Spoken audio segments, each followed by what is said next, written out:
As a professional music producer and mixing engineer, I am always in the look for better ways to get the job done. And for the last few months, I've been working when it comes to mixing exclusively on Luna for the vast majority of my professional cases. And I gotta tell you that I've been falling in love with it. And for those of you who are not familiar with Luna, Luna is a digital audio workstation developed by Universal Audio, and it's one of the newest kids in the block. It has plenty of great tools, and in this case, I'm gonna show you what I've learned from using Luna, not just for mixing, because for the first time in my entire time working with it, I decided to produce a track from start to finish using it. And I'm going to be sharing with you all of the things that I learned from my experience working with it. The best part about Luna is that you can get it for free. Yes, believe it or not, the entirety of the software is available to you as a free download. And what's the catch, you might be asking? Well, the catch is that they offer an upgrade, a paid upgrade for Luna that actually adds a very nice feature called extensions that I will elaborate more further down the line in this video. Since I produced a track from start to finish, professionally speaking, in this software, there are plenty of moving parts that I would like to show you. So in this video, I'm going to be focusing on two particular aspects of it. One is going to be the use of multi-output instruments, which is fantastic and is very, very important when you're seriously working with MIDI and virtual instruments for that matter, and also the use of extensions while producing music. So let's begin. Here we go. Alright, let me show you how this software handles the multi-output instrument situation. Over here we got the project on which I already have created an instrument track, and I also inserted as part of the instrument track an instance of Machine. For those of you who don't know, Machine is a software slash hardware combo that is basically speaking recreating the workflow of a sampler and group box. And it works as a standalone piece of software, or also could be inserted as an instrument, such as is the case of today. And I already got a group going on that I kind of like, and I think I could use for a much more fleshed out production. It sounds like this as it is.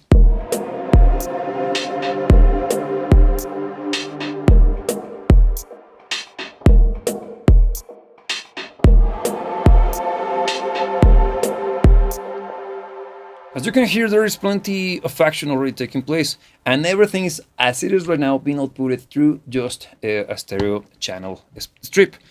It would make my life basically impossible when it comes to mixing this bad boy. So the way to do it is by taking advantage of the multi-output function. So let me show you. The point of using a multi-output instrument is to split the sounds coming out of Machine into individual tracks, allowing me to mix them properly later on. Here on Luna, you got this window over here, which is on top of the main window that is displaying or portraying to you, exposing to you the software, Machine software. And if I click on the multi-output mixer, bada bing, bada bang, we have access to, well, basically nothing. But here is where it gets interesting. By clicking on this plus sign, we would be able to add more channel strips to our multi-output instrument. So the way to go is going to be very simple. I'm going to ask for 6 channels. It's going to be creating 6 channels. And also, if you click on more settings, I will want to have the stutter tape extension and my API Vision console extension also inserted as part of those channel strips. And then I simply will click on add, and there you got them. Every single one of those channels have been added, and I have access to them through this guy over here, or my mixer as well over here on Luna. Let me show you. Perfect. Now, the only thing left to be done is routing out every single one of the sounds that are taking place or happening inside of my project here on Machine by taking a look at the different sections over here. I'm going to go to sound and then the outputs. And from here, I'm going to begin outputting every single one of the cells containing the sounds to the specific channel strip that I want it to be moved through. Okay, so I'm going to do it. I'm going to speed it up, and I'm going to talk to you once I'm done with this. Okay.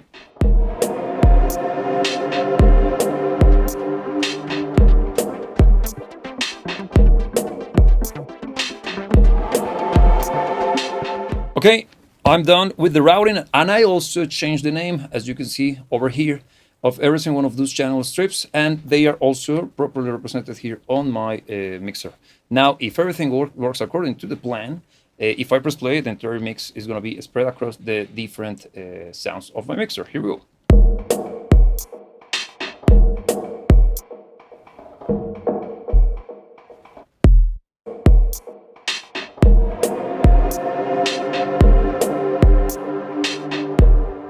Excellent, it's working. Okay, when it comes to extensions, you got 2 types of extensions. You got the tape saturation and the EQ/channel strip. that can be used across all of the different channels that are part of your session. And as you can see here, they are actually, visually speaking, accessible to you at a glimpse. They're part of the channel strips. And that's something that I find to be excellent. And basically speaking, they are actually plugins. They are actually the API channel strip created by Universal Audio, but they are very well integrated with the whole workflow in Luna. And it gives you access to everything. For example, here we can see the input section of the channel strip, the dynamics, and the EQ. Super cool. And when it comes to the tape, you have different sets of controls. In this case, we're rocking the stutter, which once again is running the plugin itself, but they work differently when compared to channel strips, because the stutters or the tape saturations are actually based on presets, and the only control that you have over the channel strip when it comes to the mixer is just turning it on and off, and how much or how hot you are hitting, how hard you're hitting the input of the mentioned channel strip, the saturation software, the tape. But here's the catch, and this is what I think is the best part of this.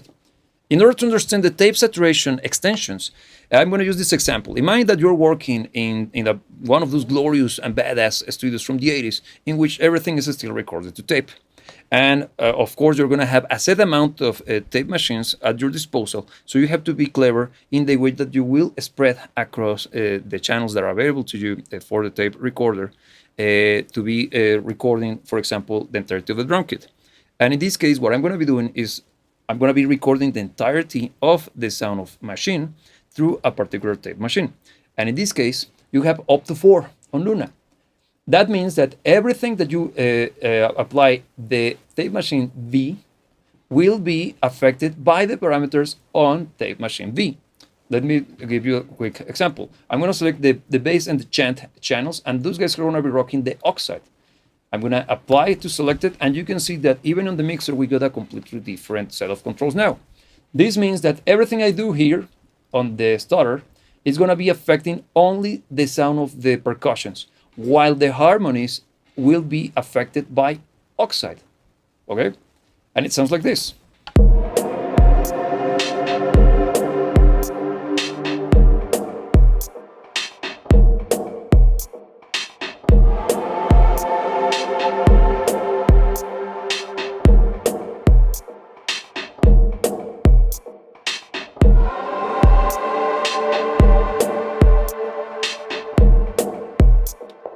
Plenty of character, right? That's awesome. And let's say that we want to EQ a little bit, let's say I'm going to apply a little bit of a filter to the kick drum. I do it by going here. I'm going to insert it, and you can see that we have access to the input section of the channel strip.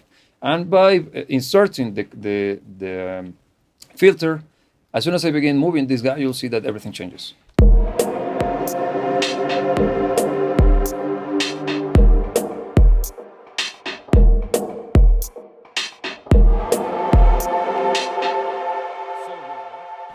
I happen to be a sucker for this extensions concept, especially when mixing.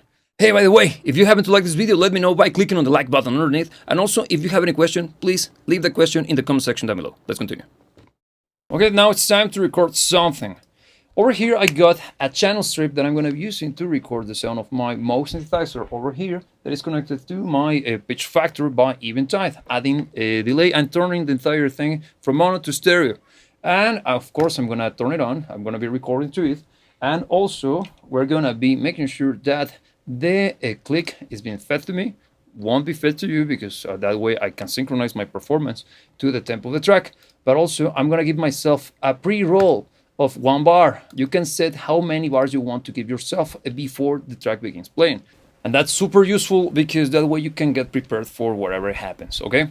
Now, in this case, since I'm going to be using a MIDI controlled synthesizer, I'm going to be using Luna to control the tempo or the clock, the internal clock of the synth, because I programmed here a particular pattern that I'm going to be recording, a sequence to be precise. And the way to do it is easy. First, I create an instrument track that I set no instrument inserted to it whatsoever, but I'm using the MIDI out of that particular track to be feeding the output of my machine controller, which is being used as my MIDI interface. From the output of the machine, we're going into the MIDI in of the Moog, thus creating the connection and synchronizing the hardware with the software. Now from here onwards, I'm gonna make sure that we can hear the input of my channel strip, of my Moog, and let's record. Here we go.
Very good.